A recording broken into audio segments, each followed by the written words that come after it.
Y ante eso le hemos titulado Análisis Profético.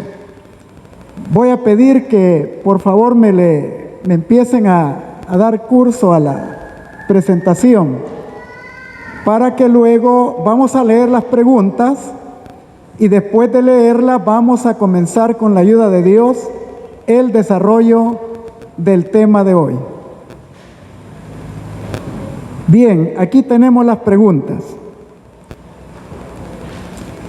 ¿Existe un orden cronológico de fechas y eventos que se han venido cumpliendo desde la antigüedad?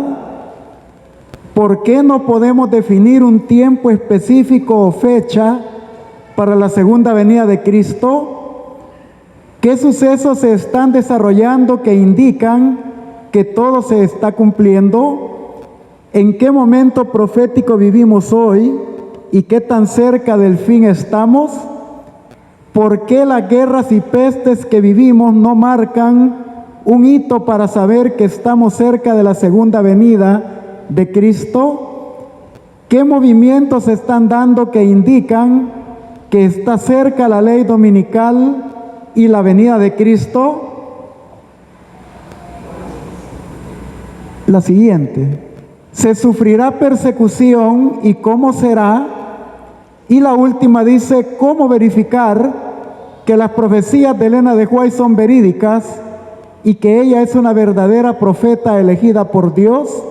¿Y cómo saber si se está cumpliendo lo que ella predijo? Estas son las preguntas en base a las cuales trataremos de desarrollar esta temática. Comenzamos, por favor. La lectura bíblica dice, mas os he dicho estas cosas, para que cuando llegue la hora, os acordéis que ya os lo había dicho. Sigamos, por favor. Ok. Tomamos como punto de partida Deuteronomio 29:29, un texto muy conocido.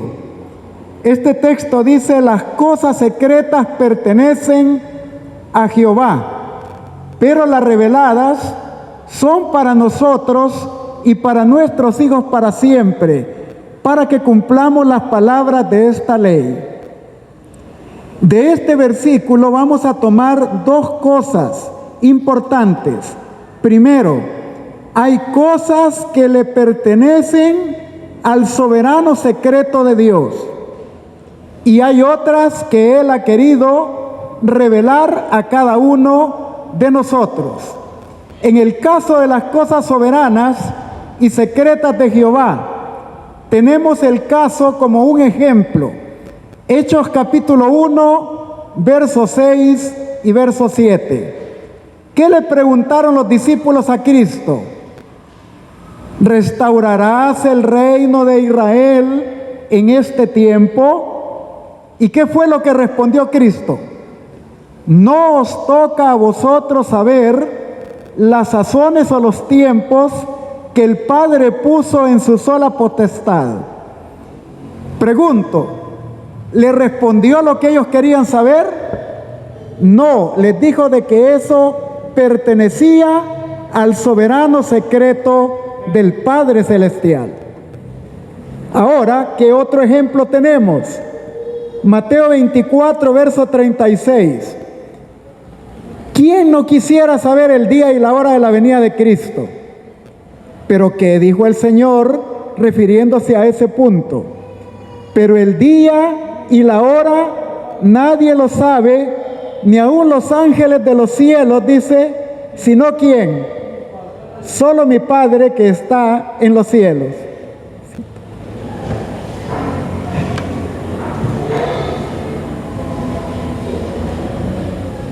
¿Me va a ayudar?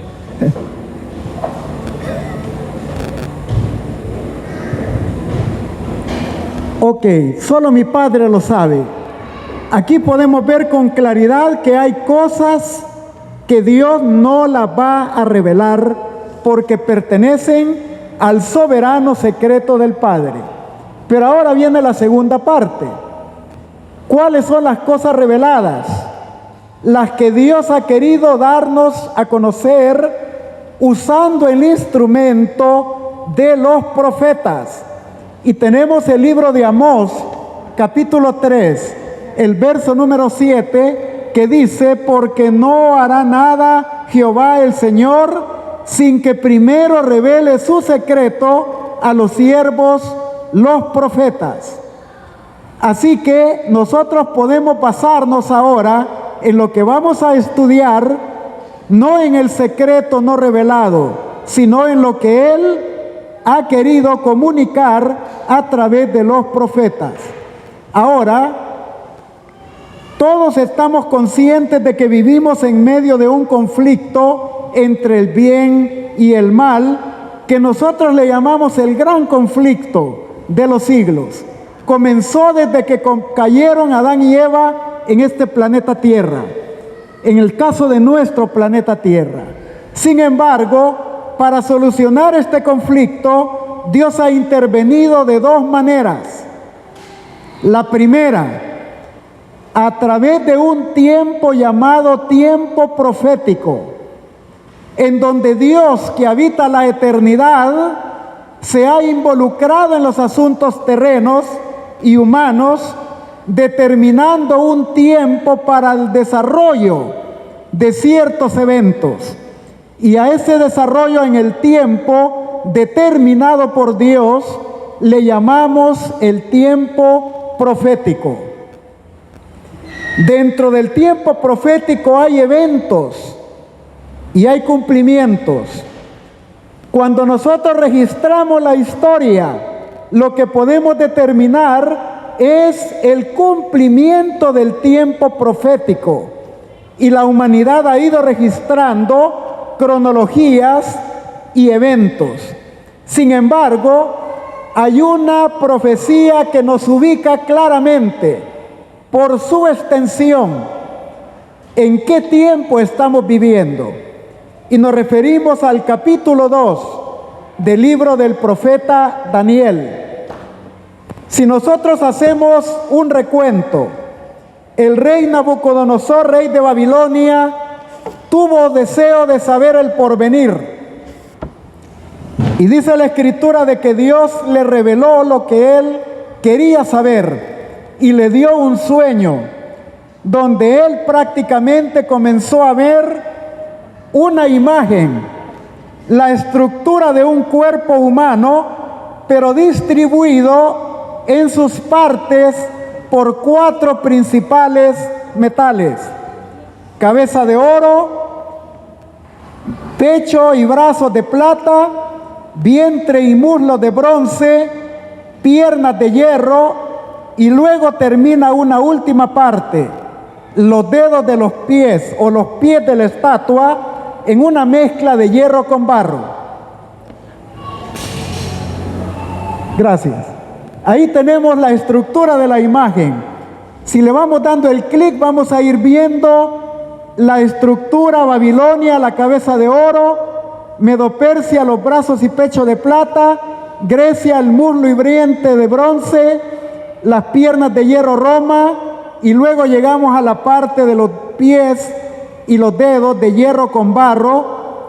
En el término de la secuencia, la división del Imperio Romano propició la formación de Europa. Sigamos, por favor. Sin embargo, la visión o el sueño termina con que una piedra no cortada con mano golpeó la parte más vulnerable de la estatua, que era la parte de la mezcla de hierro con barro, y desmenuzó totalmente la estatua. Ahí podemos ver la representación de la parte final. Si usted quiere saber a dónde estamos ubicados, ahora estamos aquí, en esta parte, la parte de los pies de la estatua en la división del hierro con el barro cocido. Ok, deducimos ahora que lo que llamamos historia es el cumplimiento del tiempo profético establecido por Dios. Estamos ubicados en los pies de hierro y barro. Esa es la parte. ¿Qué es lo que continúa después de esa estructura de la estatua? la piedra que golpea, y Daniel capítulo 2, verso 44, dice: en los días de estos reyes, Dios levantará un reino que jamás será destruido. Este desmenuzará todos los reinos temporales de la tierra, mas Él permanecerá para siempre. Ese es el reino de Dios. Cuando nosotros en el Padre Nuestro oramos a Dios, venga tu reino, estamos pidiendo el cumplimiento exacto de esta profecía. Luego en Apocalipsis capítulo 11, verso número 15 dice: los reinos del mundo han venido a ser de nuestro Señor y de su Cristo, y Él reinará por los siglos de los siglos. Ese será el cumplimiento final. Ahora, hasta este momento hemos respondido una de las preguntas: ¿en qué momento estamos ubicados en el desarrollo profético? Vamos a continuar avanzando y responder las siguientes. Sin embargo, quiero que hablemos de un aspecto del tiempo profético. El tiempo profético dijimos que era un tiempo determinado por Dios donde se iban a desarrollar ciertos eventos. Pero Dios también puso un límite en la revelación del tiempo profético. Llegaría un momento en que se daría la última profecía de tiempo. Nosotros la conocemos como la más larga en su extensión. La de Daniel 2 es larga en la descripción y lo que abarca de eventos y detalles. Pero en aspectos de tiempo, la profecía más larga es Daniel capítulo 8, verso 14. Hasta 2300 tardes y mañanas, y luego el santuario será purificado. Esta profecía nos lleva al año de 1844. Y de ahí en adelante no hay más profecías de tiempo profético que alarguen el año de 1844. Y vamos a ver cómo Dios lo revela de esta manera. Vamos a leer Apocalipsis capítulo 10, versículos 5 y 6. Aquí hay muchos detalles que tenemos que hablar. Para dar un contexto de Apocalipsis 10, versos 5 y 6, usted tiene que leer Daniel capítulo 12, verso 4. A Daniel se le pide algo: cierra las palabras de tu libro y séllalo hasta que llegue el tiempo del fin. Muchos vendrán o correrán de aquí para allá y la ciencia aumentará.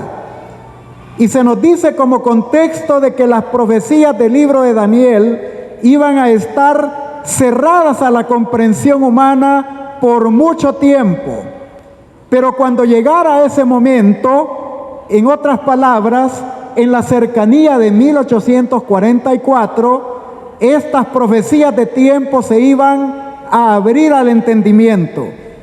Y por eso la descripción del capítulo 10 de Apocalipsis es la visión de un ángel que tiene su pie izquierdo en el mar y su pie derecho en la tierra, y que tiene en su mano derecha un libro abierto. Esa expresión, libro abierto, nos está indicando de que había llegado el tiempo en que las profecías cerradas al entendimiento o selladas del libro de Daniel se iban a abrir. Pero ahora leamos lo que dice Apocalipsis 10, versos 5 y 6. Ese ángel hace un juramento y expresa estas palabras: entonces el ángel que vi que estaba sobre el mar y sobre la tierra levantó su mano derecha al cielo, y jurando por el que vive por los siglos de los siglos, por el mismo que creó el cielo, la tierra, el mar y todo lo que hay en ellos, y dijo: el tiempo no será más. Y en otras versiones dice: se acabó el tiempo. Dentro del margen de una profecía de tiempo, llegó una que decía de que ya no iba a haber más tiempo. ¿A qué se estaba refiriendo el ángel? No se refiere a que había de acontecer inmediatamente o que ya había acontecido el fin del mundo. Eso que el tiempo no sería más, no es el fin del mundo y aún seguimos con vida. No es tampoco el fin del tiempo de la gracia, porque todavía Cristo sigue intercediendo en el santuario celestial y todavía no han caído los 7 juicios de las 7 plagas postreras. Lo que estaba determinando la frase "el tiempo no será más" es que habían terminado los cómputos de tiempo profético. En otras palabras, ya no tenemos ninguna otra profecía que parta de 1844 y que nos dé otro cómputo de tiempo que apunte a una fecha futura. El último cómputo registrado llegó a 1844. Sigamos. Vamos a leer unas citas del Espíritu de Profecía. Declaré definidamente a estas personas fanáticas que estaban haciendo la obra del adversario de las almas, que pretendían poseer una gran luz, según la cual el tiempo de gracia terminaría en octubre de 1844. Entonces declaré en público que al Señor le había placido mostrarme que no habría una fecha definida para el mensaje dado por Dios desde 1844. ¿Qué es lo que está diciendo la sierva de Dios? En 1844 caducaron todas las profecías de tiempo profético. Mensajes Selectos, tomo 2, página 83. Sigamos, por favor. Otra cita, El Cristo Triunfante, página 346. Este tiempo, el que el ángel declara con un solemne juramento, no es el fin de la historia del mundo ni del tiempo de gracia, sino del tiempo profético que precede al advenimiento de nuestro Señor. Es decir, la gente no tendrá otro mensaje acerca de tiempo definido. Después de este lapso, que ahora abarca desde 1842 a 1844, no puede haber ningún cómputo definido de tiempo profético. El cálculo más prolongado llega hasta el otoño de 1844. Continuamos con la siguiente. Eventos de los últimos días, página 34, dice: la gente no tendrá otro mensaje acerca de un tiempo definido. Después de este lapso, Apocalipsis 10 del 4 al 6, que ahora abarca desde 1842 a 1844, no puede haber ningún cómputo definido de tiempo profético. El cálculo más prolongado llega hasta el otoño de 1844. Continuamos, por favor. Nuestra posición ha sido de esperar y velar, sin que se proclame un tiempo o fecha que tenga lugar entre el fin de los periodos proféticos en 1844 y el momento de la segunda venida de Cristo. No hay periodo intermedio. A partir de 1844 solo tenemos la vía de los eventos y señales de los tiempos como único parámetro para poder determinar qué tan próxima está la segunda venida de Cristo. De esta manera hemos contestado otra de las preguntas. No podemos fijar una fecha para la segunda venida de Cristo. Primero, porque solo el Padre la conoce. Y segundo, porque los periodos de tiempo profético caducaron en 1844. Y a partir de allí no tenemos ninguna otra profecía que nos alargue más el tiempo. Por favor. Sigamos, por favor. Sí. Ok. Ahora viene otro punto necesariamente que debemos enfocar. ¿Cuándo comenzó el tiempo del fin? Ya vimos que dentro de las profecías de tiempo, la última marcó 1844. ¿Es 1844 el inicio del tiempo del fin? No. Lo vamos a ver ahorita. Vamos a comenzar con Daniel capítulo 7, versículo 25. En este capítulo 7, verso 25 de Daniel, se dan 4 características del cuerno pequeño. Hablará palabras contra el Altísimo. A los santos del Altísimo quebrantará. Pensará en mudar los tiempos y la ley. Y luego termina diciendo: y serán entregados en su mano hasta tiempos y la mitad de un tiempo. Esa última frase, un tiempo, 2 tiempos y medio tiempo, es lo que determina un periodo de 1260 años, que fue el periodo de la supremacía temporal del sistema del papado desde el año 538 hasta el año de 1798. Un 11 de febrero de 1798, la Revolución Francesa marca un evento histórico que le puso fin al poder temporal del sistema del papado que duró 1260 años en hegemonía. Y a ese evento profético le conocemos como la herida mortal del sistema del papado. Pero el año de 1798 marca también otra cosa adicional. Habíamos leído que Daniel 12:4 decía: cierra las palabras del libro y ciérralo hasta el tiempo del fin. Luego leímos una cita de Daniel 7:25 que nos lleva a un periodo de tiempos y la mitad de un tiempo. ¿Por qué razón relacioné las dos textos o las dos partes de tiempo? Por lo que dice Daniel capítulo 12 del 6 al 9. Cuando Daniel escuchó que su libro iba a estar sellado al entendimiento hasta que llegara el tiempo del fin, él entra en un diálogo con el ángel. Y él vuelve a preguntar: ¿cuándo será el fin de estas maravillas? Y el ángel le responde: será hasta tiempos y medio tiempo. Y luego le da un segundo dato: y cuando acabe la dispersión del pueblo de los santos, todas estas cosas serán cumplidas.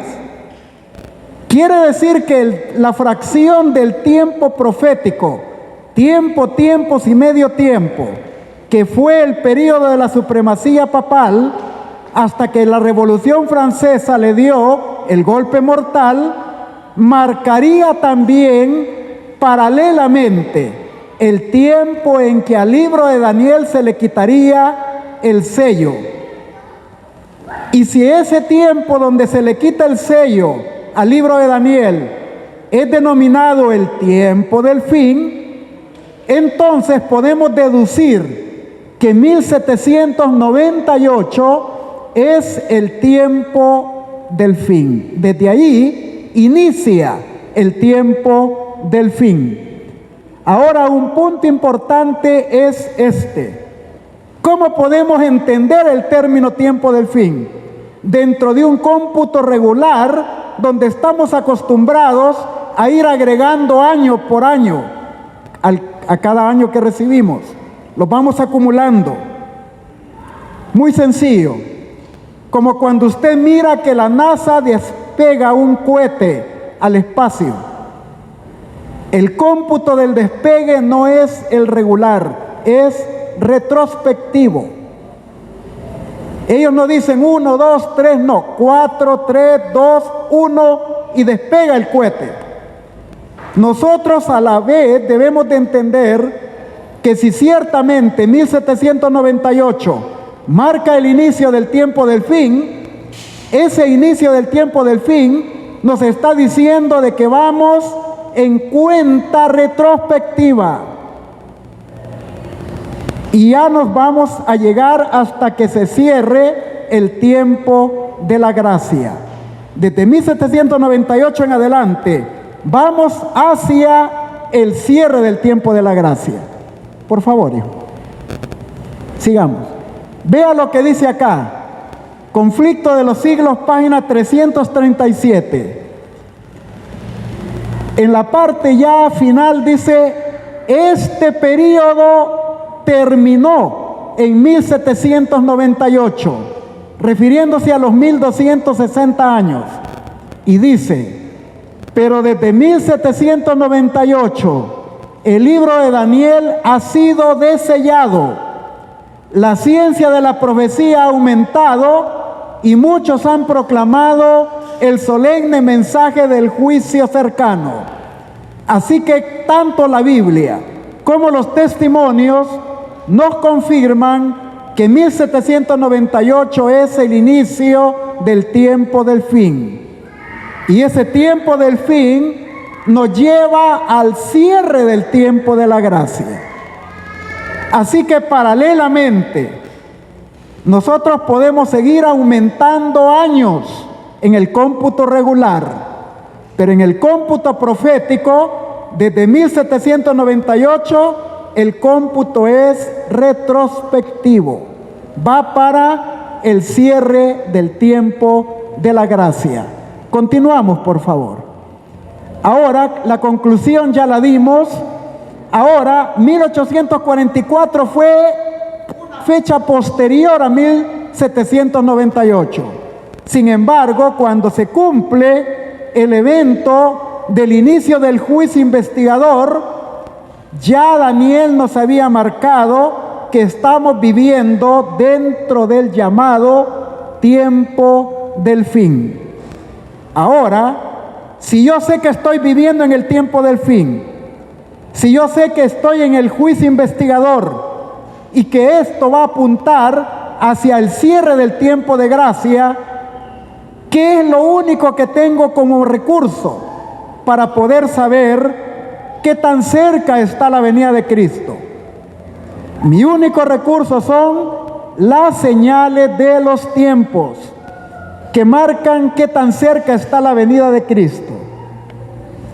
Y acerca de esto tenemos Mateo capítulo 24, un capítulo lleno de señales de los tiempos. Nos vamos a enfocar en el verso número 3. A Cristo le hicieron los discípulos varias preguntas, pero nos vamos a detener a la que le hicieron en ese versículo 3. Maestro, Señor, dinos, ¿cuándo sucederán estas cosas? Y luego le preguntan, ¿y qué señal habrá de tu venida y del fin del siglo o fin del mundo?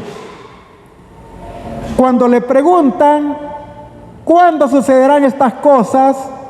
En el contexto del capítulo anterior, el 23, Cristo les había anunciado que la casa o templo quedaría abandonado o desierto. Ya la Shekinah no moraría allí. Luego les dijo de que el templo sería derribado y que no quedaría de él ni piedra sobre piedra. Entonces ellos le preguntaron, ¿cuándo van a suceder estas cosas? En ese contexto. Pero luego le hicieron una segunda pregunta. ¿Qué señal habrá de tu venida y del fin del siglo? Y ahí nosotros podemos ver varios puntos en relación a la destrucción del templo, la destrucción de Jerusalén y llevar a la diáspora a los pocos sobrevivientes judíos. tenemos Daniel 9:26. El príncipe que ha de venir destruirá la ciudad y el santuario como por inundación. Ahí estaba profetizado. Lucas 21:20. Cuando veáis a Jerusalén rodeada de ejércitos, sabed que su destrucción ha llegado. Y eso se cumplió cuando llegó el ejército romano de Tito en el año 70. Y luego tenemos Lucas 19 del 41 al 44, cuando nuestro Señor se lamenta y les dice: oh, cuánto hubiera querido yo que conocieran ustedes lo que era para su paz, pero al no entenderlo, llegará la hora en que los estrecharán a ustedes y a sus hijos, y no dejarán piedra sobre piedra que no sea derribada. Todo esto Cristo se los había anticipado y marcaba el evento de la destrucción de Jerusalén y del santuario en el año 70 de la era cristiana. Pero cuando hablamos de qué señal habrá de tu venida y del fin del mundo, el Señor dio varios tipos de señales. Una de ellas era señales de orden estelar. En el cielo, la luna, el sol, etc. Luego, carácter social, guerra, rumores de guerras, y luego habló de carácter catastrófico, terremotos, siniestros, y luego habló de orden religioso, falsos cristos, falsos profetas, que harían señales y prodigios y que pretenderían engañar, si fuera posible, aún a los escogidos. Vamos a seleccionar una cita de Elena de White muy importante. Sigamos. Ok. Vea lo que dice acá. Vamos a ver. ¿Se leyó la cita o no? Hay que leerla primero, ¿sí? ¿Dónde está la cita?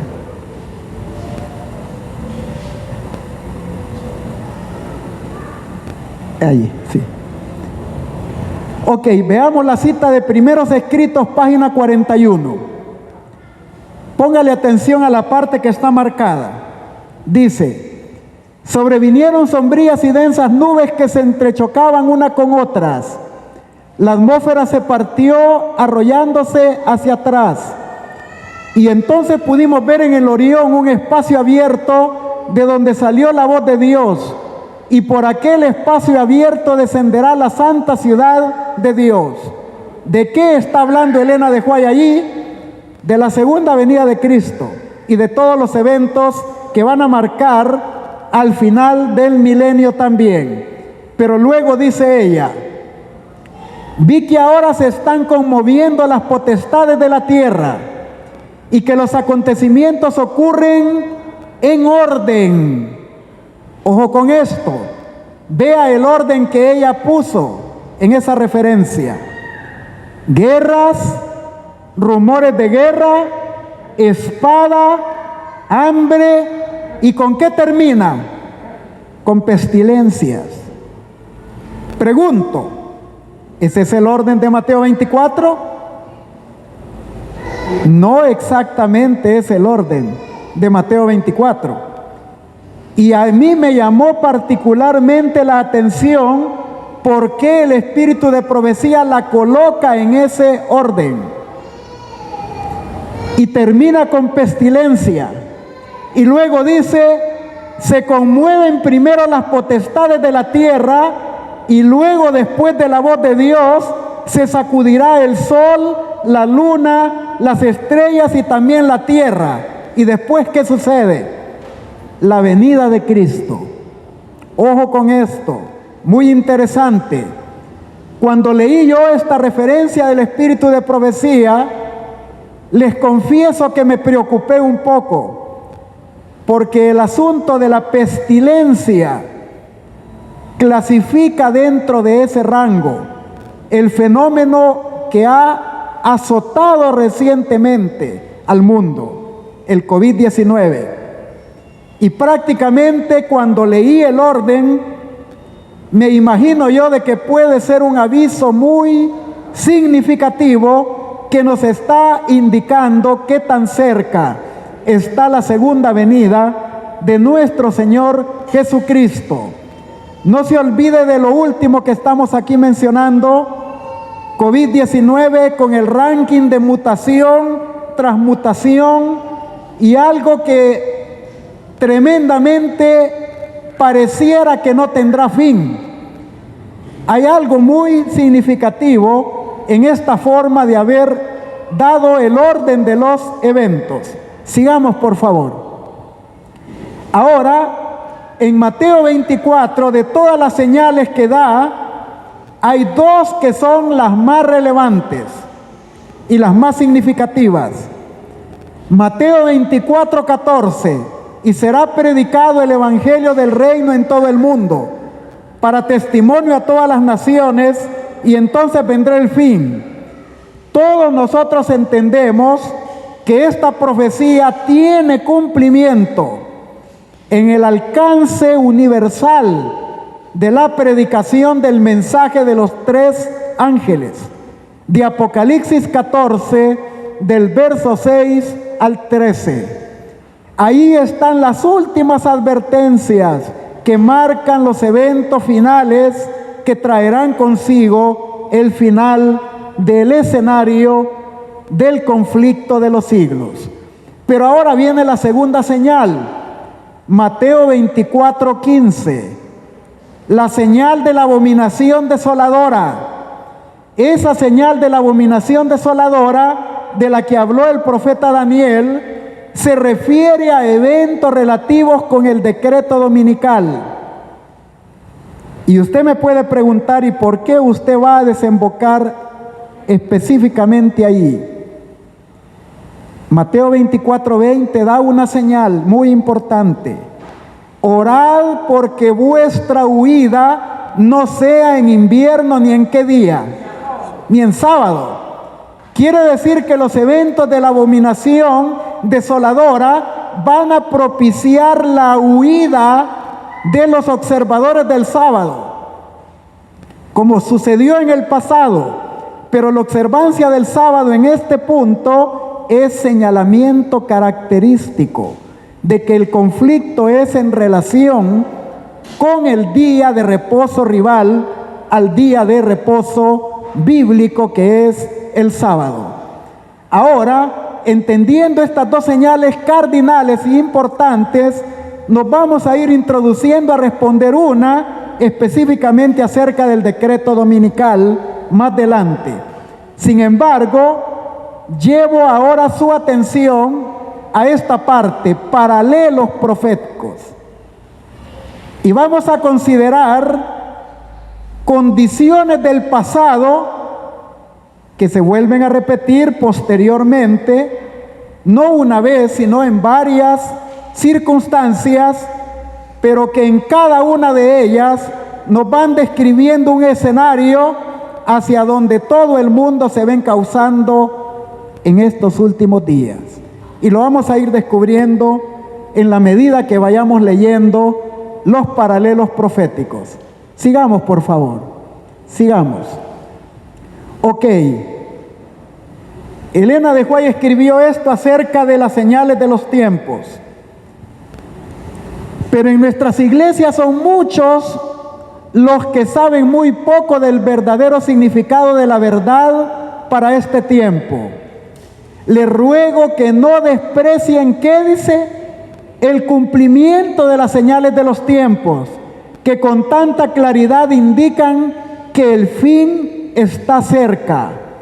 Oh, cuántos de los que no han procurado la salvación de su alma se lamentarán pronto.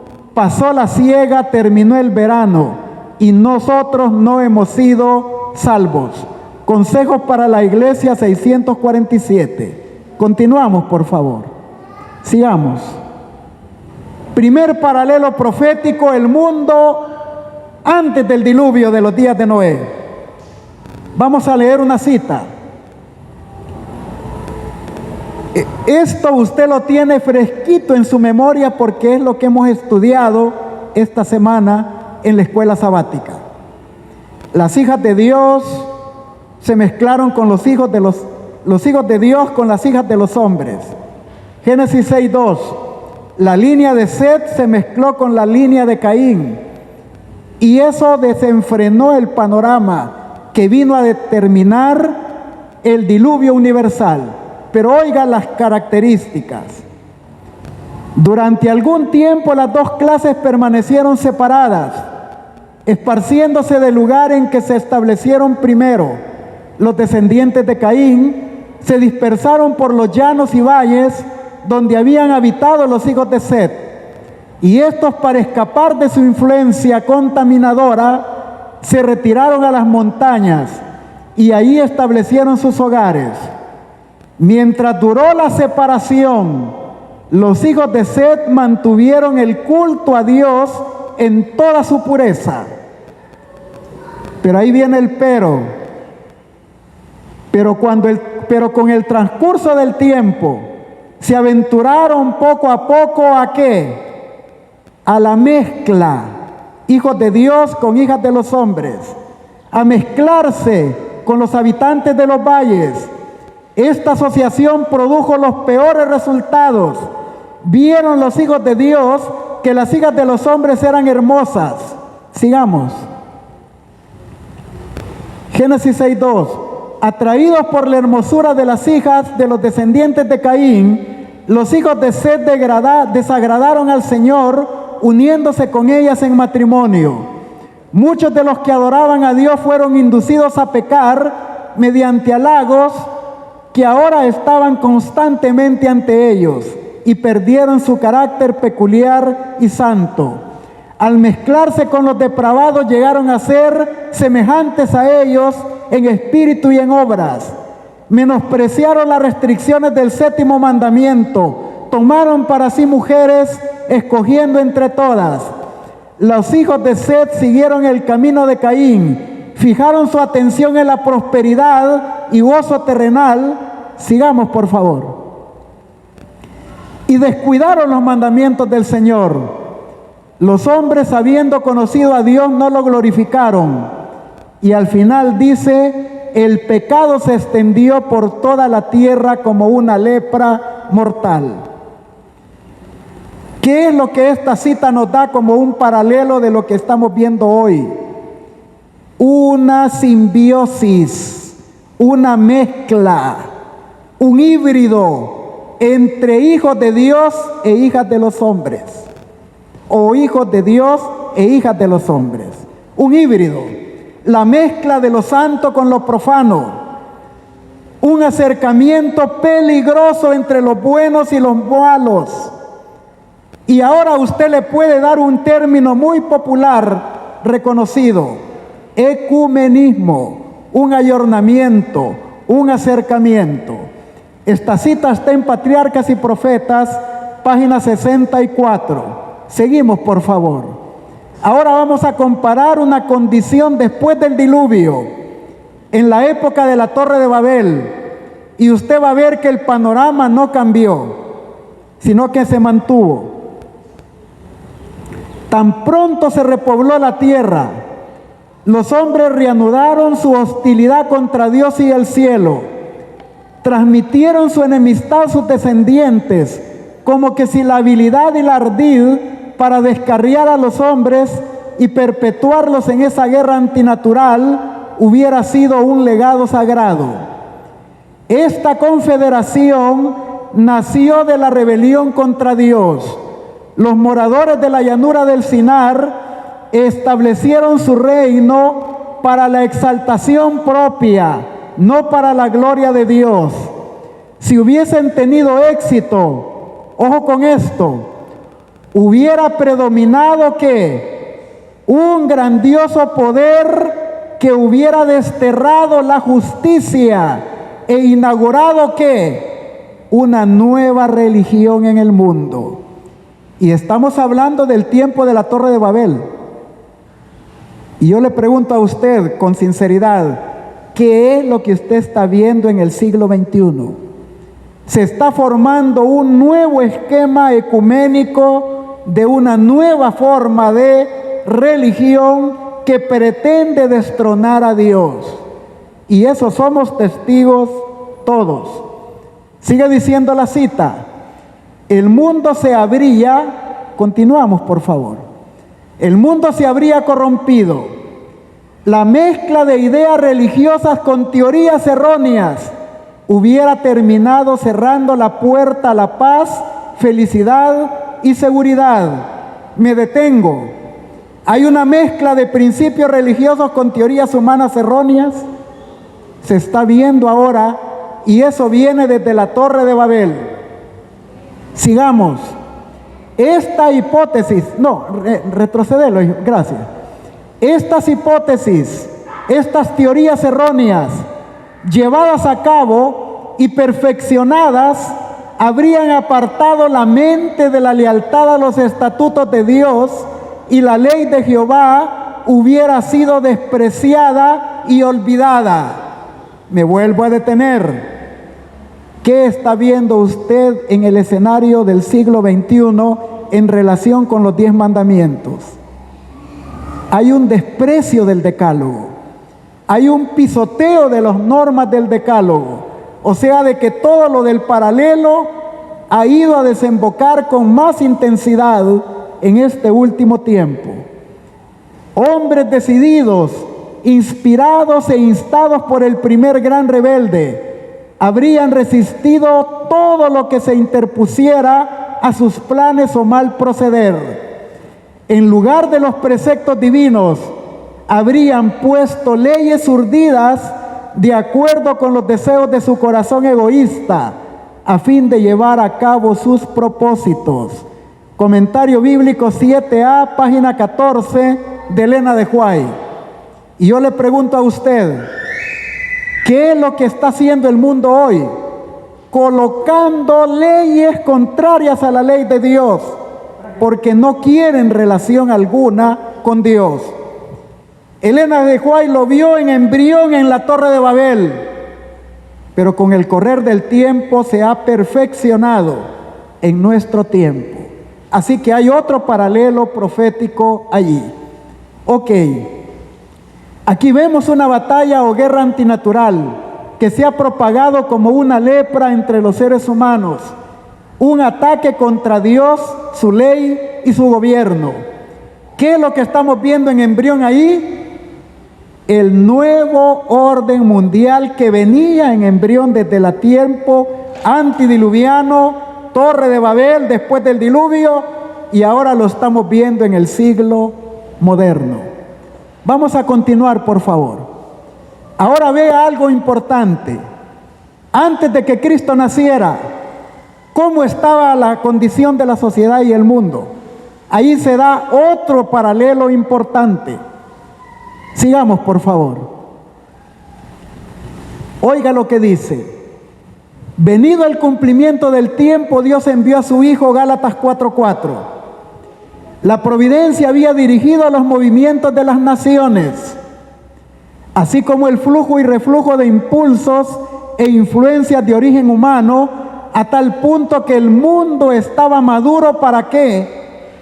Para la llegada del libertador. Póngale atención. ¿Por qué Elena de White dijo de que en el tiempo del nacimiento de Cristo el mundo estaba maduro para la aparición del libertador? Veamos lo que sigue diciendo.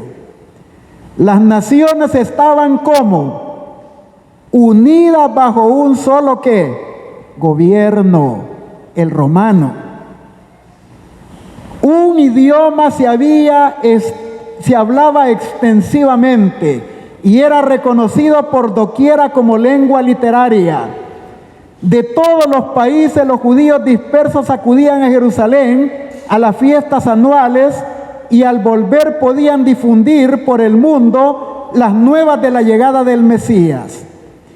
La sierva de Dios dice de que el mundo estaba maduro porque estaba unido bajo un solo gobierno mundial, el romano. Esto nos está prefigurando que el perfil profético del futuro e inmediato nuevo orden mundial. Y aquí podemos determinar un solo gobierno, un solo lenguaje, la clave es: el mundo estaba maduro para la primera venida de Cristo. Ahora yo le pregunto, en el desembocamiento de todo lo que estamos viendo actualmente, ¿estará maduro el tiempo o la sociedad y el mundo para la segunda venida? ¿Qué piensan ustedes? Todo está apuntando a que el mundo está listo para que en cualquier momento se precipite la etapa final del conflicto y Cristo aparezca en gloria, previo al segundo advenimiento. Sigamos. Ok, vea esto y dígame usted si no lo está viendo hoy. ¿Qué dice la sierva de Dios en nuestro propio tiempo? Las iglesias de nuestro tiempo están buscando la grandeza mundana y están tan poco dispuestas a ver la luz de las profecías y a recibir la evidencia de su cumplimiento, que muestran que Cristo muy pronto vendrá, como los judíos con respecto a su primer advenimiento. Esperaban el reino temporal y triunfante del Mesías en Jerusalén. Los profesos cristianos de nuestra época, ¿qué es lo que están esperando? Esperan la prosperidad temporal de la iglesia manifestada en la conversión del mundo y el gozo de un milenio temporal. ¿Sabían ustedes de que la mayoría de iglesias no están predicando la segunda venida de Cristo? Pero sí están predicando un evangelio de prosperidad aquí en la tierra. Y si usted investiga la religión católica en su doctrina social de la iglesia, no contempla en ningún postulado la segunda venida de Cristo. Ellos quieren un gobierno temporal, hegemónico, que solucione los problemas del mundo. Y bajo esa misma perspectiva va la logística de las iglesias protestantes y de todas aquellas religiones que están involucradas en el diálogo ecuménico con Roma. Esto está en Maranata, el Señor viene, página número 12. Continuamos, por favor. ¿Quién puede negar el papel del ecumenismo en el nuevo orden mundial y su relación directa con lo que llamaremos la ley dominical futura? Sigamos. Ok, aquí viene esta cita. La segura palabra profética tendrá su cumplimiento final en el glorioso advenimiento de Jesucristo como Rey de Reyes y Señor de Señores. El tiempo de espera puede parecer largo. El alma puede estar oprimida por circunstancias desalentadoras.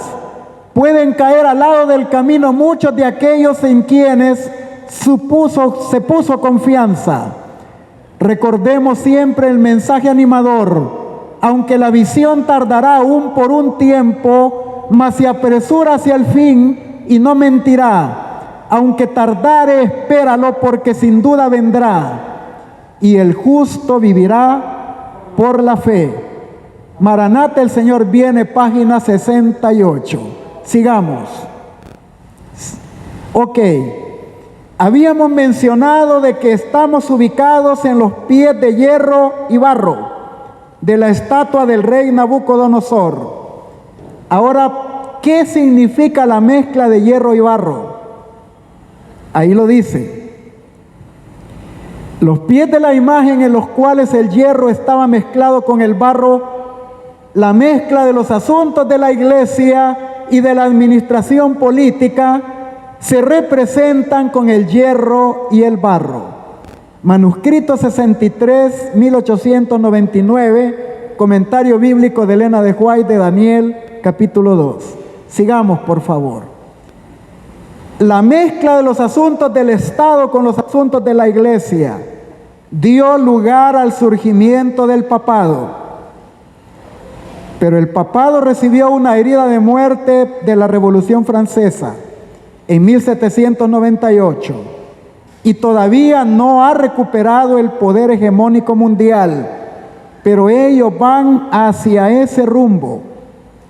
Y todas las variables que se están movilizando en el ambiente están perfilando al jerarca de la Iglesia romana como el futuro gobernante mundial.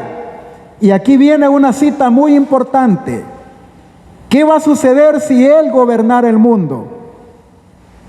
¿Ha cambiado? El rostro que pide perdón, a cada rato pide perdón. Perdón porque no me involucré en tal guerra, perdón porque no hice nada en tal otro aspecto, etcétera. Ahora vea lo que dice acá. Y téngase presente que Roma se jacta de no variar jamás. Los principios de Gregorio VII y de Inocencio III son aún los principios de la Iglesia Católica Romana. Y si solo tuviera el poder, los pondría en vigor con tanta fuerza hoy como en los siglos pasados. Sigamos, por favor. Pocos saben los protestantes lo que están haciendo al proponerse aceptar la ayuda de Roma en su tarea de exaltar el domingo. Mientras ellos tratan de realizar este propósito, Roma tiene la mirada puesta en el restablecimiento de su poder y tiende a recuperar su supremacía perdida. El espíritu de profecía nos dice que cuando Roma logre la hegemonía, va a volver a repetir la misma historia del pasado. Continuamos, por favor. Y aquí viene algo importante. Los acontecimientos, la anterior, hijo. Los acontecimientos relacionados con el fin del tiempo de la gracia y la preparación para el tiempo de angustia han sido presentados con claridad. Pero hay miles de personas que comprenden estas importantes verdades de modo tan incompleto como que si nunca hubiesen sido reveladas. Satanás procura arrebatar toda impresión que podía llevar a los hombres por el camino de la salvación. Y el tiempo de angustia no los va a encontrar listos. ¿Por qué razón? Número uno, porque no tienen claridad en los eventos del cierre de la gracia ni del tiempo futuro de angustia. Continuamos, por favor. Pronto los hijos de Dios serán probados por intensas pruebas, y muchos de aquellos que ahora parecen sinceros y fieles resultarán ser vil metal. Cuando la religión de Cristo sea más despreciada, cuando su ley sea más menoscabada, entonces debería de ser más ardiente nuestro celo y nuestro valor y firmeza más inquebrantables. El permanecer de pie en defensa de la verdad y de la justicia cuando la mayoría nos abandone. Seguimos. El pelear la batalla del Señor cuando los campeones sean pocos. Esta será nuestra prueba. En este tiempo debemos obtener calor de la frialdad de los demás, valor de su cobardía y lealtad de su traición. Joyas de los Testimonios, tomo 2, página 31. Continuamos, por favor. ¿Ah? Ok. Y aquí viene el cauce hacia dónde vamos, hermanos. Póngale atención. La imagen de la bestia. ¿Qué es la imagen de la bestia? Ya tenemos la primera bestia, que es el papado. ¿Qué es la imagen de la bestia? Una estructura que es un reflejo de la primera. Quiere decir que las condiciones, si el sistema del papado se basaba en unir iglesia y Estado, la imagen de la bestia va a ser el reflejo, pero bajo otra institución distinta al papado. Y dice, la imagen de la bestia será formada antes de que termine el tiempo de gracia. Importante referencia. Antes de que se acabe la gracia, se va a ver la imagen de la bestia formada. Y luego dice lo que trae. constituirá la gran prueba para el pueblo de Dios, por medio de la cual se decidirá su destino eterno. Me detengo allí. Quiere decir que la prueba que traerá la imagen de la bestia es tan decisiva que va a decidir el destino eterno del pueblo de Dios. Si yo fracaso en ese momento, lo pierdo todo. Y si yo resisto y tengo victoria, con la ayuda de Dios, lo ganaré absolutamente todo. Ahora, decidir el destino eterno es un término de juicio, ¿sí o no? Eso no es un término de juicio. Sí es un término de juicio. Y si usted lo quiere ver en vestigio, en el tiempo en que la imagen de la bestia se forme y traiga esta severa prueba, en el cielo se estará desarrollando el juicio de los que estén en vida y experimentando esto. Importante detalle. Luego dice: esta es la prueba por la que deben de pasar los hijos de Dios antes de ser sellados. Quiere decir que el que no resista esta prueba no tiene la garantía de la victoria final. Es bien importante entenderlo. Y sigue diciendo: todos los que demuestren su lealtad a Dios, observando su ley y negándose a aceptar el falso día de reposo, se alistarán bajo la bandera del Señor Dios Jehová. Sigamos. Y recibirán el sello del Dios viviente. Los que venzan, los que guarden el sábado, recibirán el sello del Dios viviente. Pero ¿qué dice después? Los que renuncien a la verdad de origen celestial.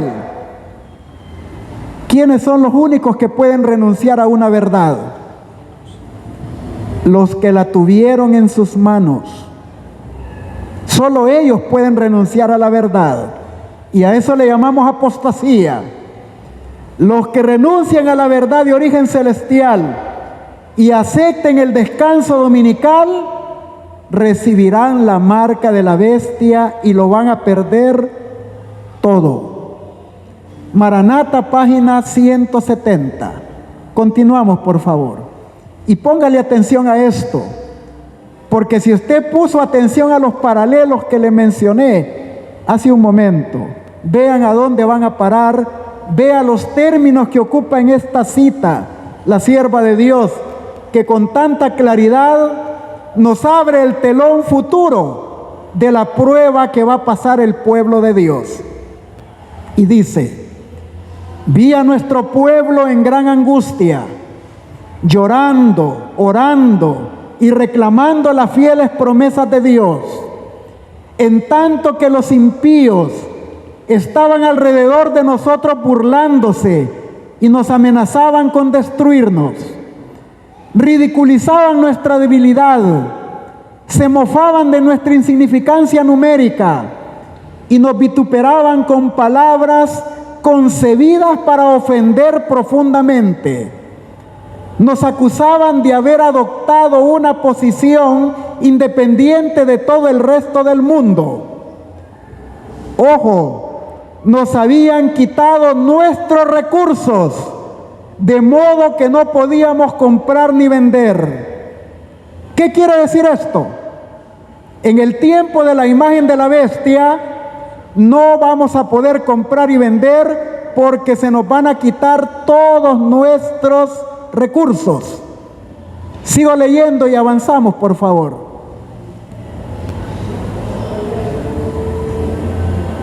Y señalaban, dice, nuestra abyecta pobreza y nuestra agobiante situación. No lograban comprender cómo podíamos vivir apartados del mundo. Según ellos, dependíamos del mundo y debíamos admitir sus costumbres, sus prácticas, sus leyes, o salir del mundo. Y ojo con esta parte. Si en verdad éramos el único pueblo del mundo que gozaba del favor divino, las apariencias indicaban de forma aterradora todo lo contrario. ¿Qué quiere decir allí?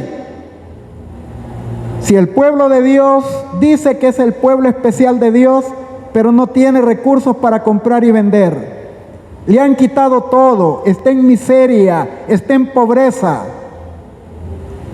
¿quién le va a creer de que es el pueblo favorecido de Dios en una condición como esta? Eso es lo que está diciendo Elena de White. Pero luego dice, los impíos aseguraban que tenían la verdad, que entre ellos efectuaban milagros, que los ángeles del cielo les hablaban y andaban con ellos a su lado, que se manifestaban entre ellos grande poder, señales y prodigios, y ojo, y que ese era ¿qué? El milenio temporal que largamente habían esperado, el nuevo orden mundial, tal como lo hemos visto en los paralelos. Y luego sigue diciendo, ¿en qué consiste el milenio temporal? El mundo entero se había convertido y había aceptado, ¿qué dice ahí? La ley dominical. Quiere decir que cuando la ley dominical esté implantada en el mundo, habrá unidad y un nuevo orden ¿qué? Mundial, y a ese esquema le llamarán el milenio tan largamente esperado. Sin embargo, dice, en tanto que este grupo pequeño y débil seguía desafiando las leyes terrenales y divinas y afirmando que era el único poseedor de la verdad. Aquí puede ver usted el pálido vislumbre de lo que le va a suceder al pueblo de Dios en el tiempo del nuevo orden mundial. Maranata 215, ok. Ahora viene otra cita muy importante. Aquí le dice en qué lugares van a estar la mayoría del pueblo de Dios cuando arrecie la condición de la ley dominical. No es el estudio de esta hora decir las etapas de la ley dominical, pero usted puede percibir que primero se promulga y hay un aparente estilo de tiempo inofensivo, pero después empiezan las penalizaciones y después viene un decreto de muerte. Para ese entonces dice esta cita, en este tiempo en que prevalece la iniquidad, podemos saber que la última crisis está por llegar, cuando el desafío de la ley de Dios sea casi universal. Ojo con este dato, casi universal. El desafío de la ley de Dios. Cuando su pueblo esté oprimido y afligido por sus semejantes, el Señor se interpondrá. Será tiempo de angustia cual nunca fue, desde que hubo gente hasta entonces. Mas en aquel tiempo será libertado tu pueblo, todos los que se hallen escritos en el libro. Y de ahí dice dónde va a encontrar el pueblo de Dios en ese tiempo. De buhardías, sigamos, de chozas, de calabozos, de patíbulos, de montañas y de desiertos, de cuevas de la tierra y de cavernas del mar. ¿En dónde va a estar el pueblo de Dios? Disperso. Y no va a estar aquí en un templo bien galán. Va a estar huyendo en esos tiempos bien determinantes. Y dice, los hijos de Dios, dice, y de cuevas y cavernas del mar, Cristo reunirá a sus hijos. Los hijos de Dios han sido ajusticiados por los tribunales humanos como los más viles criminales, pero está cerca el día cuando Dios será el juez. Entonces las decisiones de la tierra serán invertidas y Él quitará la afrenta de su pueblo. A cada hijo de Dios se le darán, sigamos, ropas blancas, cualquiera que sean las cruces que hayan sido llamados llevar, cualquiera la pérdida que hayan soportado, cualquiera la persecución que hayan sufrido, aún la pérdida de su propia vida temporal, los hijos de Dios serán ampliamente recompensados y verán su rostro y su nombre estará escrito en sus frentes. Palabras de vida del Gran Maestro, 164 a la 166. Continuamos, por favor. Y aquí viene una advertencia. Los cristianos profesos, la anterior, hijo, por favor. Los cristianos profesos que lleguen sin preparación al último y terrible conflicto, confesarán sus pecados con palabras de angustia consumidora, mientras los impíos se reirán de esa angustia. El tiempo de gracia les es concedido a todos a fin de que se preparen para aquel momento. Conflicto de los siglos 678-679. Seguimos. Y aquí viene una cita muy linda. No sé cómo usted la va a interpretar, pero si ahí dice que habrán más encumbrados dentro de la hueste redimida, es porque hay gente que va a escalar alto en medio de esta prueba. Ahí lo dice bien claro. Los más encumbrados de la hueste redimida, que estarán vestidos de blanco delante del trono de Dios y del Cordero, habrán conocido el conflicto necesario para vencer, porque habrán pasado por la gran tribulación. Los que hayan cedido a las circunstancias, en vez de empeñarse en este conflicto, no sabrán cómo subsistir en aquel día, cuando la angustia domine toda alma, cuando si Noé, Job y Daniel estuvieran en la tierra. Sigamos. Sigamos, por favor. Ya no hay más. ¿Ah? Ah, ya. No salvarían ni hijo ni hija, pues cada uno habría de librar su alma por su propia justicia. La crisis viene para el pueblo de Dios de una manera muy aguda. Hay tres objetivos que Daniel capítulo 11 marca y que revelarían el último escenario del conflicto en esta tierra. Uno de ellos ya fue cumplido y usted debe de ir midiendo las variables y lo que las variables de comportamiento le van revelando a uno en su criterio y en su análisis. Por ejemplo, tenemos Daniel capítulo 11, verso 40. Ahí describe de que al cabo del tiempo, la palabra al cabo del tiempo es al final del tiempo. Sí. Gracias, hermano. Y al final del tiempo tenemos el periodo histórico que ya mencionamos, tiempos y la mitad de un tiempo.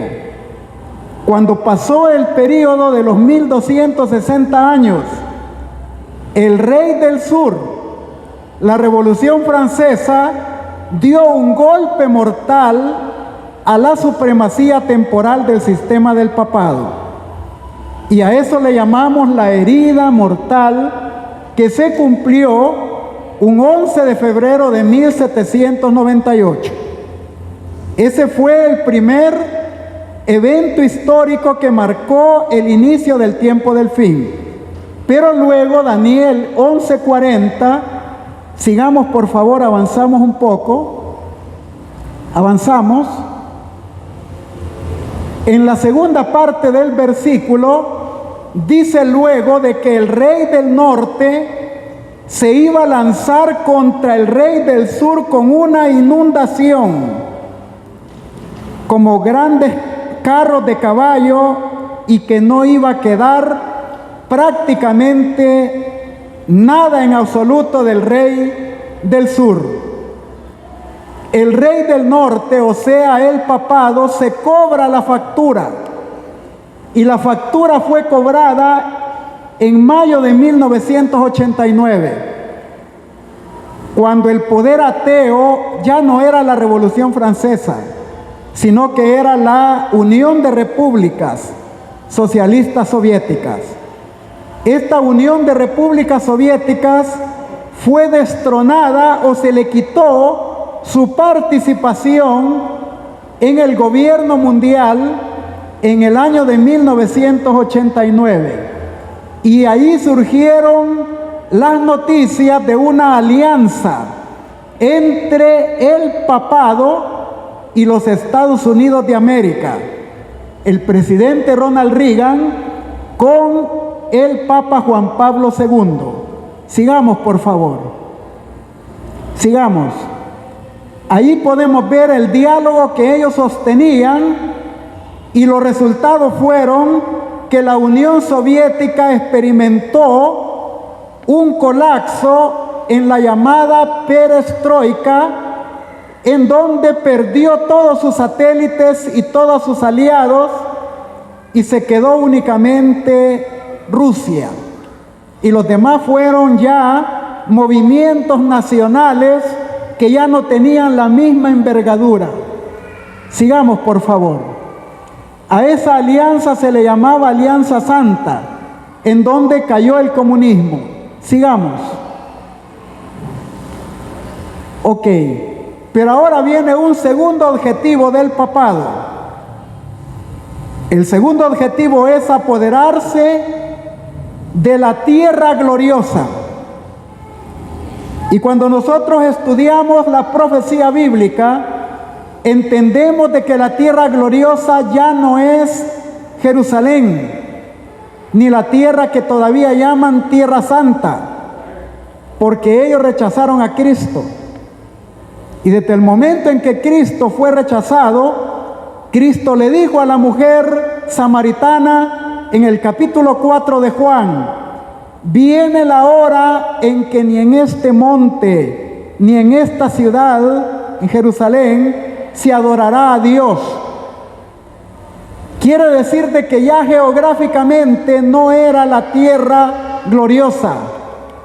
La tierra gloriosa era el lugar donde Dios mandó a su pueblo a la libertad.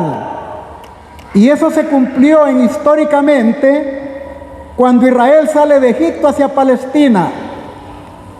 Y dice Éxodo 19:4 que Dios envió con alas de águila a Israel a Palestina. Pero ese mismo símbolo aparece en Apocalipsis capítulo 12, verso número 14, en donde dice de que Dios también a la iglesia que había sido perseguida en el tiempo de la supremacía papal, se le dieron las dos alas de la gran águila, y con ella huyó al desierto, al lugar preparado por Dios, donde se le sustentó por tiempos y medio tiempo. Entonces entendemos de que esa tierra de libertad, donde el pueblo de Dios que huía de la Inquisición halló refugio, esos son los Estados Unidos de América. Esa es la nueva tierra gloriosa. El segundo objetivo del papado es controlar o subyugar a los Estados Unidos de América. Y la única manera en que nosotros entendemos que esto puede cumplirse plenamente es cuando los mismos Estados Unidos sean el instrumento para que el papado recupere plenamente su poder hegemónico. ¿Cuándo va a ser esto? Cuando todo el mundo esté unificado y Estados Unidos le entregue el liderazgo mundial al papado, y ya vimos de que esto será en el tiempo cuando se instale la ley dominical. Ese es el punto clave. El segundo punto del papado es establecer la ley dominical y comenzando desde Estados Unidos hacia una ley dominical universal. Ese es el segundo objetivo de Daniel 11:41. Avanzamos, por favor. Sigamos. Sigamos. Sigamos. Sigamos. Sigamos. Sigamos. Sigamos. Sigamos, por favor. Hay un versículo que no sé por qué no lo incluí allí en la presentación, pero es Daniel 11:43. Lo vamos a leer ahorita.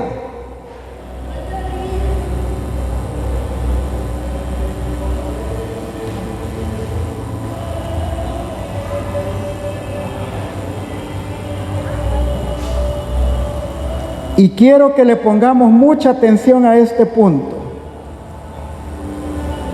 Dice, se apoderará de los tesoros del oro y de la plata, de Egipto y de todos los objetos preciosos, y luego se apoderará de las riquezas de Libia y de Etiopía. El tercer objetivo del papado es el control económico universal. Ese es el tercer objetivo. Si subyuga a los Estados Unidos y los Estados Unidos le dan la facultad de gobierno, encabezar el nuevo orden mundial, el control monetario internacional le dará total y poder absoluto. Ahora, un punto importante es, ¿cómo ve usted el escenario en este momento? Ahí se mencionan 3 países, Egipto, Etiopía y Libia. Según los que estudian estos asuntos, las bases bíblicas que usted busca en una concordancia acerca de Etiopía, Etiopía aparece en varios versículos como productora de lino fino. Y el lino fino siempre en la Biblia ha sido una tela escasa y cara, onerosa, altamente onerosa. La mayoría concuerda en que Etiopía representa a los países económicamente altos en economía, poderosos en economía. Según Daniel 11:43, el papado los va a controlar a ellos. Pero aparece Libia. Libia ha sido tipificada como los países pobres, totalmente opuestos. El tercer mundo, también al tercer mundo lo va a controlar el papado cuando se apodere del poder económico mundial. Ahora viene algo muy importante. Algunos preguntan qué tiene que ver la guerra de Ucrania ahora con todo este escenario. Y lo único que yo puedo decirle es lo siguiente: no tiene nada que ver con Daniel 11, pero sí tiene que ver con el movimiento de las variables. Y producto de esta guerra de Ucrania con Rusia, hemos visto que la economía del mundo está colapsando de nuevo y el nuevo orden mundial se está volviendo una urgente necesidad, casi inevitable para muchos países del mundo. Segundo, lo que Rusia está haciendo con Ucrania, en el pasado Estados Unidos lo ha hecho en otros puntos geográficos del planeta. Estados Unidos ha penetrado esos países, los ha invadido, los ha controlado y nadie le ha dicho nada. Ahora le está tocando ese papel a Rusia, pero lo ha hecho bajo el contexto de ubicarse estratégicamente ante futuras amenazas. Y aquí lo que podemos ir viendo es lo siguiente: los poderes económicos altos del mundo se están posicionando para el nuevo orden mundial. Y usted acaba de escuchar no hace más que quizás unos 15 días atrás. Primero salió el presidente Joe Biden hablando de que ha predominado un estilo de gobierno mundial, pero que ahora los Estados Unidos deben de ser la cabeza o el liderazgo de ese nuevo orden mundial. No pasaron ni 2 días de que Joe Biden anunció esto, cuando hubo una reunión entre Rusia y China, y lanzaron un comunicado al mundo también de que Rusia y China están preparando un nuevo orden mundial más justo y más equitativo para el mundo. Ahí usted puede ver cómo se están posicionando las variables en el perfil del nuevo orden mundial. Ahora viene la pregunta: ¿qué va a suceder con el pueblo de Dios? Todo esto es bien importante entenderlo.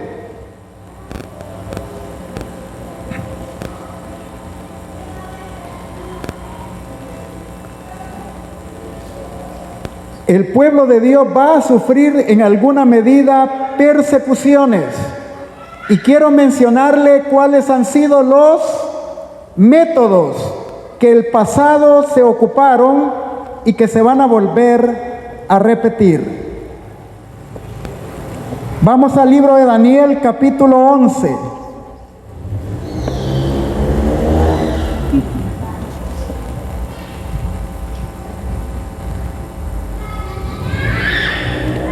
Verso número 30.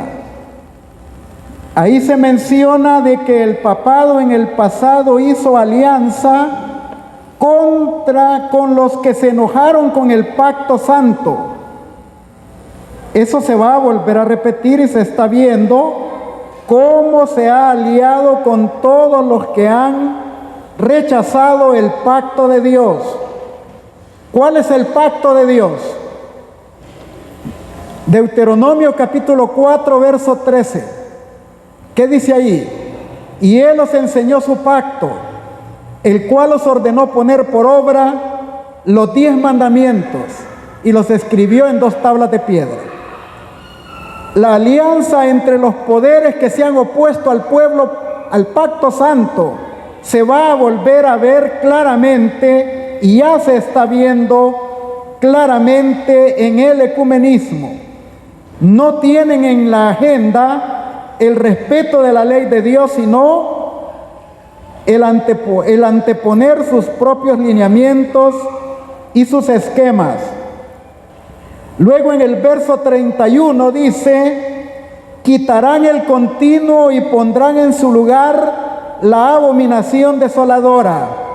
Ahí vuelve de nuevo la tentativa dominical.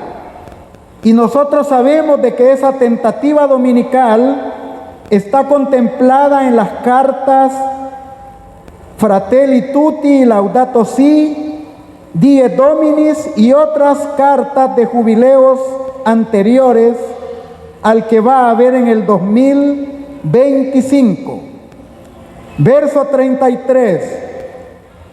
Los sabios del pueblo instruirán a muchos, aunque por algún tiempo morirán a filo de espada, a fuego, llevados cautivos y despojados de sus propiedades. Esos fueron los esquemas de la Inquisición jesuita. Todo eso se va a volver a repetir en el tiempo final. Y luego nosotros esperamos la parte determinante, donde dice Daniel 11:44: pero cuando se entere de las noticias del oriente y de las noticias del norte, se llenará de temor y lleno de ira saldrá para destruir y matar a muchos. Plantará las tiendas de su palacio entre los mares y el monte santo y glorioso, pero su fin llegará y no habrá nadie que lo ayude. Cuando llegue ese momento, se levantará Miguel, el gran príncipe que está de parte de los hijos de tu pueblo. Será tiempo angustioso, como jamás lo hubo desde que hubo humanidad. Existe, pero llegado el momento, tu pueblo será liberado, lo mismo que todos los que estén registrados en el libro. Noticias del oriente y del norte son representativas de la segunda venida de Cristo. Porque Cristo dijo que como el relámpago que sale del oriente y se pone al occidente, así será mi venida. Cuando vea el papado que la venida de Cristo es inminente, su objetivo será lanzar la última y grande persecución contra el pueblo de Dios. Los métodos van a ser superados, pero se van a volver a aplicar en contra del pueblo de Dios. Y luego dice que saldrá con grande ira a destruir a muchos. Y el último objetivo es plantar la tienda en medio, entre el monte de Sión y los mares. Los mares representan pueblos, muchedumbres, naciones y lenguas.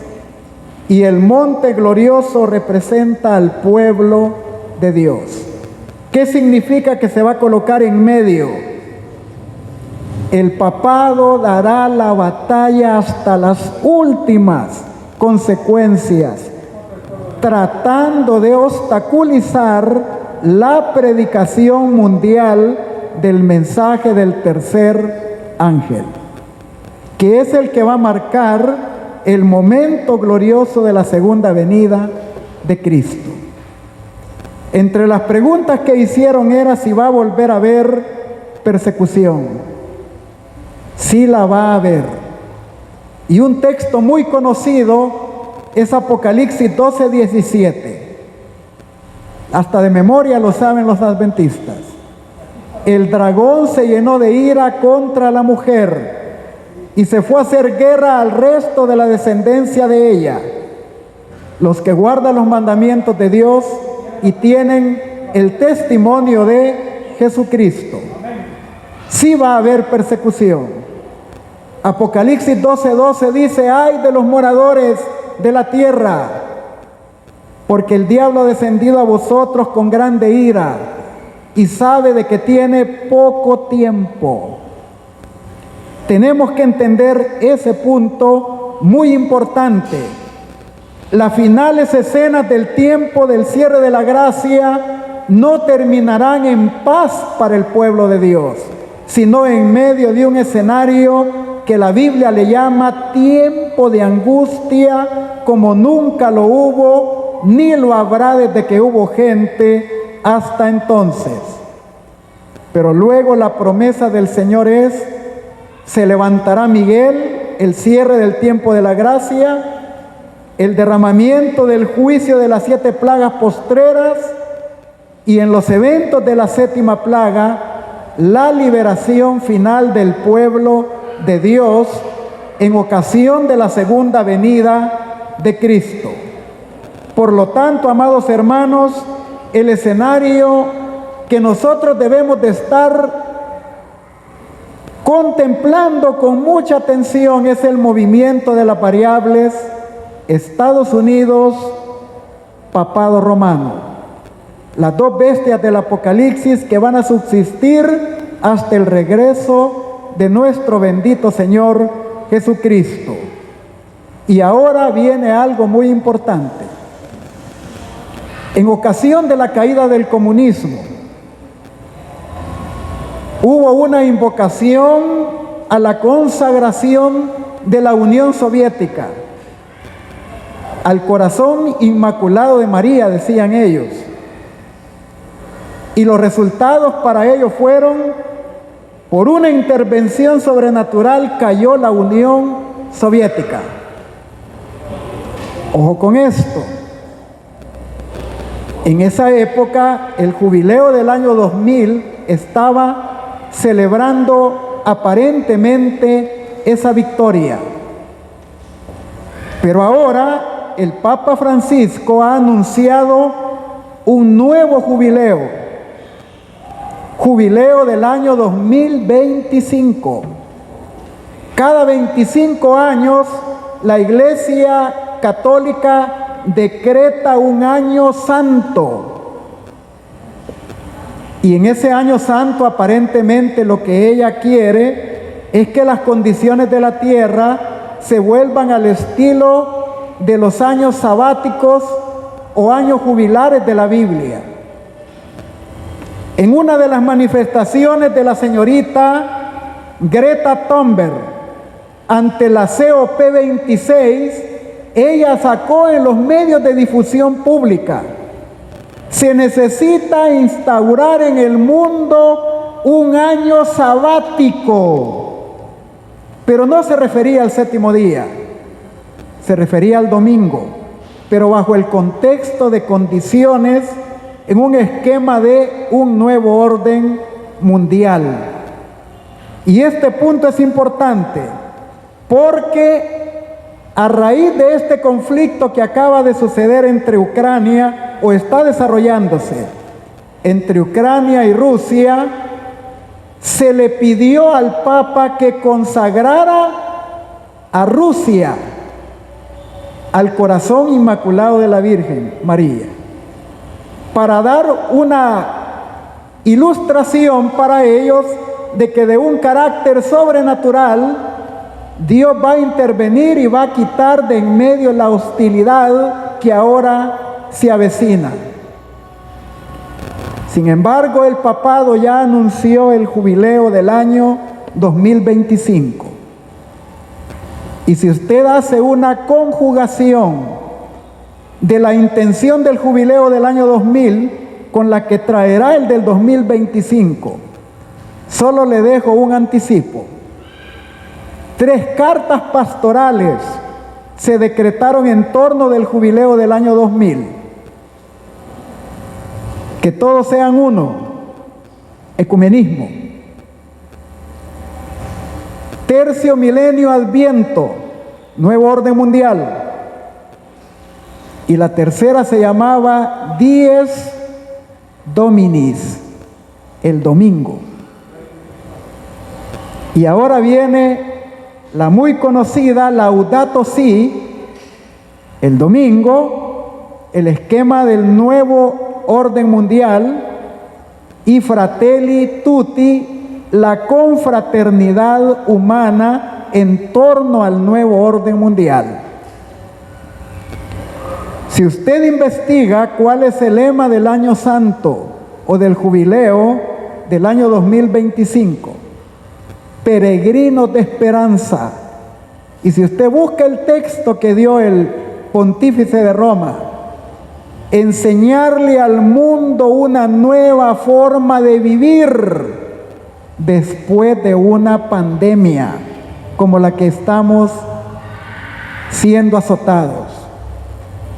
Todo esto, amados hermanos, nos va figurando hacia dónde van las variables que hemos estado estudiando. Todo esto va rumbo inequívoco hacia un nuevo orden mundial. El pueblo de Dios, directa o indirectamente, se ve involucrado en esto. ¿Qué es lo que Dios anhelaría ver en nosotros? Un despertar espiritual. Que llegara un momento que muchos de nosotros que estudiamos la palabra bendita de Dios y los testimonios, muchos de nosotros soñamos con ver un despertar de la iglesia, y que entre ceja y ceja cada adventista tenga claros sus objetivos. Ya no querer estar más tiempo acá abajo, sino que Cristo venga y estar con Él en el cielo. Amén, hermanos. Ese es el objetivo principal. Ahora, ¿cuál es la materia prima para llegar a eso? lo que el presidente Ted Wilson ha anunciado en sus 2 periodos de presidente de la Conferencia General: reavivamiento y reforma. Amén, hermanos. Eso es lo que espera el pueblo de Dios. Si lográramos hacer efectivamente eso, Dios nos daría todos los recursos necesarios para terminar la obra de predicar el Evangelio eterno a todo el mundo, y que Cristo viniera más pronto de lo que fuese necesario. Pero su pueblo, aunque enfrentará una persecución, la crisis lo abordaría en una condición saludable, espiritualmente hablando. Sin embargo, nosotros, al estudiar los testimonios, sabemos que hay una etapa final del llamado zarandeo escatológico. Y en esa etapa final del zarandeo escatológico, una buena porción de nosotros va lamentablemente a salir fuera, porque no hemos entendido el propósito del reavivamiento y de la reforma espiritual. Su servidor, a través de todo lo que hemos estudiado y el movimiento de las variables, solo me queda a mí hacer un llamado al pueblo del Señor.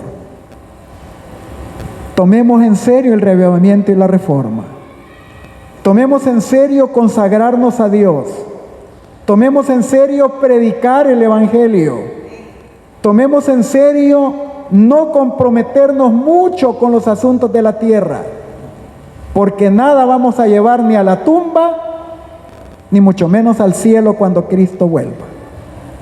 Estas cosas terrenales tienen su lugar y su propósito siempre y cuando no sean un estorbo o un obstáculo para nuestra consagración, ni para nuestra salvación. Y el ejemplo típico del peligro de que estas cosas se vuelvan un estorbo o un obstáculo, lo dijo Cristo en sencillísimas palabras en Lucas 17:32. Acordaos de la mujer de Lot. Porque aparentemente la mujer de Lot ya había abandonado Sodoma. Ya había corrido un trecho fuera junto con su marido y sus hijas. Pero ella volteó a ver atrás en último momento.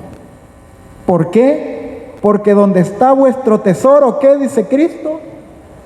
Allí está también vuestro corazón. Por eso es que la palabra de Dios nos insta: mirad las cosas ¿de dónde? De arriba, las que no se ven porque son eternas. Lo que está acá en este mundo no es de tan alto grado de valor como para que sacrifiquemos los valores espirituales y eternos. Tenemos que ver para arriba, hacia adelante y hacia arriba. El otro punto importante es si vamos a sufrir un poco o mucho. Pero recordemos las palabras del apóstol Pablo. Todo lo que Pablo sufrió, quizás ninguno de los que estamos aquí lo hemos sufrido nunca. Nunca. Pero Pablo llamó a ese momento de tribulación leve tribulación momentánea, porque no va a durar toda la vida. Va a haber un corto tiempo de angustia, pero el Señor va a librar a su pueblo. Amén. Y luego Él lo comparó con otro calificativo. No se puede comparar la leve tribulación momentánea, dice Él, con el eterno peso de gloria, refiriéndose a las cosas eternas que aguardan al pueblo de Dios. Si nosotros, amados hermanos, entendiéramos esto y empezáramos a colocar nuestro granito de arena, creo que muy pronto, más pronto de lo que podemos imaginar, nuestro Señor Jesucristo vendrá y nos va a llevar con Él a la patria celestial. Mi deseo y oración es que entendamos bien este escenario y no seamos sencillamente espectadores,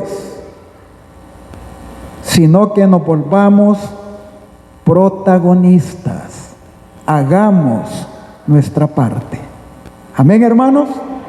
Hagamos lo que Dios nos ha pedido hacer. Pidámosle a Dios la gracia, la sabiduría, la energía, la fe, la fuerza y avancemos. Ya queda poco tiempo. Creo de que muchos en el pasado quisieron ver lo que usted y yo estamos viendo en estos últimos días. Ellos lo profetizaban por fe, sin tener la claridad que ahora podemos afirmar con seguridad. Nosotros estamos viendo realidades. Ya esto no tiene reversa. Hemos avanzado tanto, ya no hay retroceso. El mundo no puede subsistir sin terminar el esquema que se le ha propuesto. Pero ante todas las expectativas de la tierra y humanas, está sobrepuesta la bendita palabra de Dios. Y el Señor nos ha dicho lo que debemos de hacer. Así que termino, hermanos, instándoles hacia adelante y hacia arriba, porque esa es la orden del Señor. Que el Señor les bendiga a todos. Le voy a dar lugar al hermano que